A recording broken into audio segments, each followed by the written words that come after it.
Hello everyone, कैसे हैं आप सभी लोग। आशा है कि आप लोग बहुत बहुत अच्छे होंगे। आज है 8 मई और 8 मई साल 2025 के हरियाणा करंट अफेयर इस पर्टिकुलर वीडियो में हम लोग पढ़ने वाले हैं। प्यारे बच्चों, आज 8 मई के दिन हम लोग एक डे भी सेलिब्रेट करते हैं और वो कौन सा डे मनाते हैं? वर्ल्ड रेड क्रॉस डे हर साल सेलिब्रेट किया करते हैं हम लोग। रेड क्रॉस डे हर साल सेलिब्रेट करते हैं 8 मई को। 8 मई को रेड क्रॉस डे सेलिब्रेट करते हैं हम लोग। क्यों मनाते हैं ये? क्योंकि हेनरी डोनाल्ड के बारे में आप लोगों ने सुना होगा बचपन से। कई बार क्लासों में आप लोगों ने इसको पढ़ा होगा, हेनरी डोनाल्ड को, ठीक है ना। हेनरी डोनाल्ड, ठीक है ना। हेनरी डोनाल्ड जो है ना, इनके इनके बर्थ एनिवर्सरी पे या उनकी याद में जो है ना ये वाला डे मनाते हैं। और ये रेड क्रॉस मूवमेंट के संस्थापक भी हैं और इनको नोबल पीस प्राइज़ भी मिला हुआ है, ये ध्यान रखना। नोबल नोबल पीस प्राइज़ के नाम से इनको जानते हैं हम लोग। आप पूछोगे सर ये रेड क्रॉस होता क्या है? रेड क्रॉस एक प्रकार का एनजीओ है, ठीक है ना। ये नॉन गवर्नमेंटल ऑर्गेनाइजेशन है, अंतर्राष्ट्रीय संगठन है, समझ लो एक टाइप का। जो आपदा कहीं पे आती है, डिजास्टर्स आते हैं या कभी किसी को हेल्थ से रिलेटेड फैसिलिटी देनी होती है, ह्यूमन हेल्प देनी होती है, ह्यूमैनिटेरियन हेल्प जिसको कहते हो आप लोग, तो उस टाइप में जो है ना ये हेल्प करता है ये। तो कई सारे देशों के अंदर जो है ना इसका मतलब बेसिकली वॉलेंटियर्स के रूप में, कर्मचारियों के रूप में काम चलता रहता है। और 8 मई को इसी चीज़ की याद दिलाई जाती है कि मानव सेवा सबसे बड़ी सेवा है, मानव धर्म ही सबसे बड़ा धर्म है और मानव सेवा ही सबसे बड़ा जो है ना वो कह सकते हो कि लोगों की हेल्प करना, लोगों को सहायता पहुंचाना, कहीं पे डिजास्टर, आंधी तूफान बारिश आ जाए उस टाइप से। इस संस्था की स्थापना कब हुई थी सर? 1863 के अंदर हुई थी। कहाँ पे सर इसका हेडक्वार्टर है? इसका हेडक्वार्टर पड़ता है जिनेवा में, पड़ता है जिनेवा, स्विट्जरलैंड के अंदर पड़ता है इसका, ठीक है ना। तो ये पॉइंट आप लोगों को याद रखना है। अच्छा, एक चीज़ क्वेश्चन में पूछी गई थी कि रेड क्रॉस मूवमेंट के जो है ना वो टोटल बेसिकली ऑर्गन कौन कौन से हैं? तो इसके 3 ऑर्गन है। एक तो है इंटरनेशनल कमेटी है, किसके ऊपर? रेड क्रॉस की कमेटी है, international committee on red cross है। एक है इंटरनेशनल फेडरेशन है, किसका? रेड क्रॉस का आपका।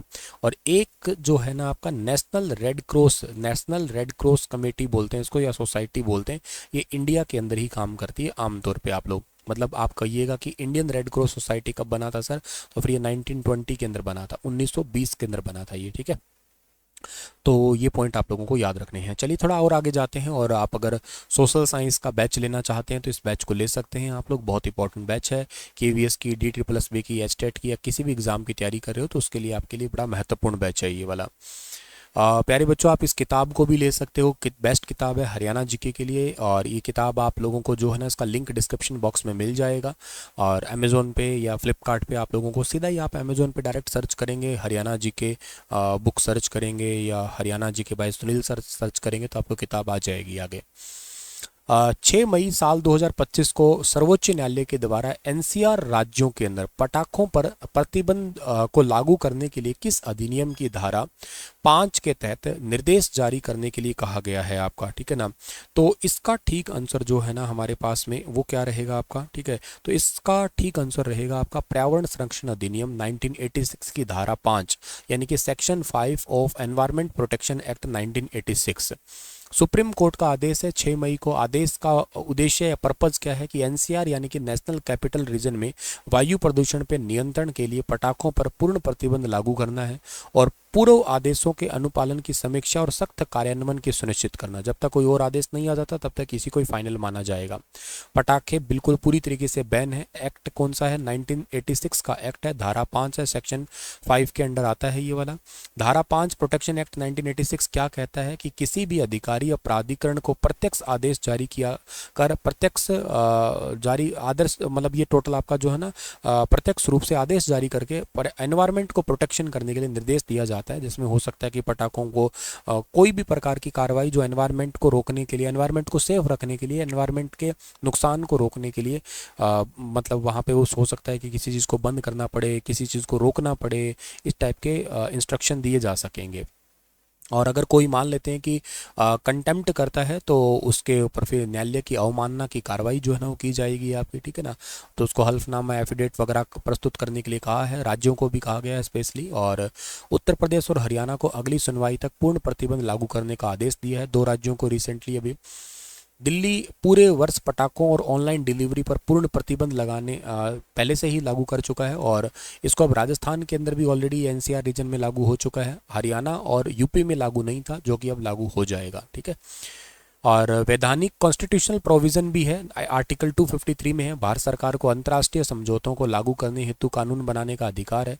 आर्टिकल 48A भी कहता है कि वन्य और वन्य जीव और पर्यावरण की रक्षा करने से रिलेटेड है। 51A का जी पार्ट है, प्राकृतिक कर्तव्यों की रक्षा करने से संबंधित है ये। और अगर कोई न्यायालय की अवमानना करता है, मतलब कि कंटेप्ट ऑफ कोर्ट आता है, तो उसके लिए दंड क्या है, एक आर्टिकल 129 के अंदर आता है आपका दंड, और आर्टिकल 215 में हाई कोर्ट देता है। हाई कोर्ट को भी सेम पावर है ये वाला, और इनको ये एक्ट 1971 के तहत इनको ये अधिकार मिला हुआ है। अगर मैं आपको इसके बारे में थोड़ा और बताने की कोशिश करूं तो सबसे पहला दिमाग में क्वेश्चन आ रहा होगा कि सर ये एनसीआर क्या होता है। एनसीआर का मतलब ये होता है कि जो दिल्ली है ना, दिल्ली के जो आसपास का क्षेत्र है उसको एनसीआर कहते हैं हम लोग। इसकी स्थापना कब हुई थी सर? इसकी स्थापना हुई थी 1985 के अंदर हुई थी। एनसीआर प्लानिंग बोर्ड एक्ट के तहत इसकी स्थापना हुई थी। दिल्ली और उसके आसपास के क्षेत्रों का संतुलित विकास करने से संबंधित है। इसमें मुख्य क्षेत्रों में जैसे बहुत ही इंपॉर्टेंट जो सिटी है, एक तो दिल्ली आता है, एक हरियाणा का अपना गुरुग्राम आता है जो बहुत ही इंपॉर्टेंट तरीके से ग्रो हो रहा है। इसके साथ साथ जो है ना हरियाणा का ही एक बहुत इंपॉर्टेंट शहर है जिसका नाम है फरीदाबाद, इसके अंदर आता है।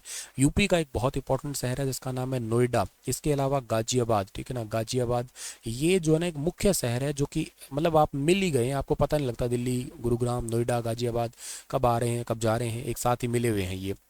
इनको नेशनल प्लानिंग बोर्ड है यही चलाता है आपका। ठीक है, तो वैसे ये पॉइंट आप लोगों को ज़रूर याद रखना है। एनसीआर रीजन में जो है ना आपका बिजनेस भी जो है ना काफ़ी अच्छे से होता है आपके पास में। ठीक है ना, तो ये पॉइंट भी आप लोगों को याद रखना है। जैसे बिजनेस अच्छे से SEZ जोन अच्छे से क्रिएट कर सकते हैं उनमें। SEZ का मतलब क्या है सर? वहाँ पे स्पेशल इकोनॉमिक जोन जो है ना वो क्रिएट किए जा सकेंगे।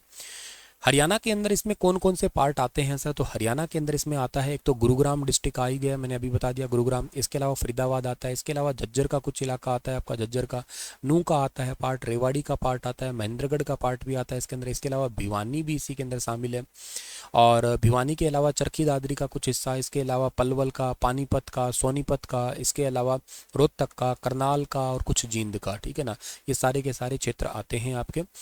और इनमें इनका विकास के साथ साथ जो ना याद रखना, इन पे पॉल्यूशन पे कंट्रोल करना भी एक सीधा सीधा सा उद्देश्य है, ये ध्यान रखना आप लोग। ठीक है, सुप्रीम कोर्ट जो है ना उसके मुख्य न्यायाधीश भी अभी चेंज होने वाले हैं, आपको याद होना चाहिए। 51वें मुख्य न्यायाधीश तो अभी करंट में चल रहे हैं जिनका नाम है संजीव खन्ना जी। ठीक है ना, लेकिन 52वें कौन बनेंगे? अभी 13 मई तक का इनका कार्य काल है। 13 मई के बाद में 52वें बनेंगे भूषण आर गवई। ठीक है ना, भूषण आर गवई, ये याद रखना आप लोग। ठीक है, चलिए कुछ क्वेश्चन आपके लिए रिवीजन पर्सपेक्टिव है। क्या है कि हाल ही में यूनेस्को ने memory of the world register में भारत की किन दो कालजयी रचनाओं को शामिल किया है? गीता और नाट्य शास्त्र को शामिल किया है। रिसेंट मैंने आपको इसके बारे में पढ़ाया था डिटेल से, ठीक है ना, जस्ट फॉर रिवीजन के लिए।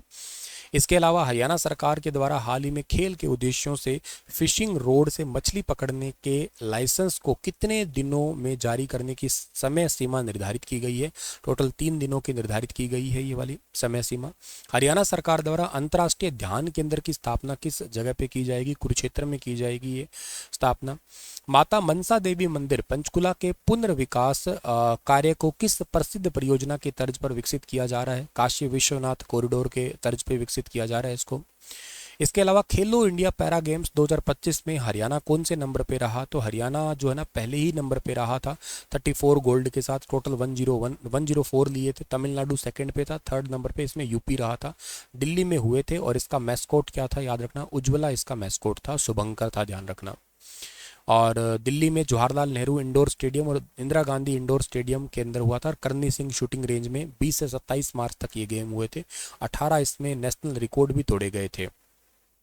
इसके अलावा हरियाणा में ई ऑफिस सॉफ्टवेयर को किसने विकसित किया है? तो हरियाणा में ई ऑफिस सॉफ्टवेयर को विकसित जो है ना वो करने वाला NIC नेशनल इंफॉर्मेटिक्स सेंटर ही है आपका। ठीक है, दीपक पूनिया ने एशियाई कुश्ती चैंपियनशिप में जो है ना वो कौन सा मेडल जीता है? तो सिल्वर मेडल जीता है दीपक पूनिया ने। ये अम्मान जॉर्डन के अंदर हुई थी championship, silver medal 92 kilogram weight category में। इसमें अंतिम पंघाल ने भी ब्रॉन्ज मेडल जीता है 53 किलोग्राम वेट कैटेगरी में। दीपक पूनिया हरियाणा के झज्जर के छारा गाँव के हैं, ध्यान रखना आप लोग। इसके अलावा हरियाणा ने असंगठित क्षेत्र के श्रमिकों के लिए ई श्रम पंजीकरण कब तक अभियान चलाया है? तो ये अभियान चलाया है इसको जो ना अभी के लिए खैर अप्रैल महीने तक का ही था, तो आपको अलग से कोई याद करने का नीड नहीं है वैसे। भव्या गुणवाल को किस पुरस्कार से सम्मानित किया गया है? तो भव्या गुणवाल को 2.5 लाख रुपए नगद और प्रशस्ति पत्र से सम्मानित किया गया है, तो ये याद रखना आप लोग। इसके अलावा चौधरी बंसीलाल क्रिकेट स्टेडियम हरियाणा में कहाँ पे है? तो रोहतक के अंदर है ये स्टेडियम। इसके अलावा आप लोगों को याद रखना है कि हरियाणा का पहला विवाह पूर्व परामर्श केंद्र किस जिले में है? तो ये गुरुग्राम में ओपन किया गया है। हरियाणा सरकार ने नकली बीज बेचने, भंडारण करने या ट्रांसपोर्ट करने पर कितने साल तक की कैद और कितने लाख रुपए तक का जुर्माने का प्रावधान रखा है? 3 साल की कैद और 5 लाख रुपए तक का जुर्माना। ओके, चलिए सर, इसी के साथ ये सेशन समाप्त होता है। आपके लिए सवाल है कि हरियाणा में कौन सा नया औद्योगिक निवेश स्थल मारुति सुजुकी के द्वारा विकसित किया जा रहा है? बताना इसके बारे में विस्तार से। कल फिर हाजिर होता हूँ लेटेस्ट अपडेट के साथ, तब तक अपना ख्याल रखना। राधे राधे।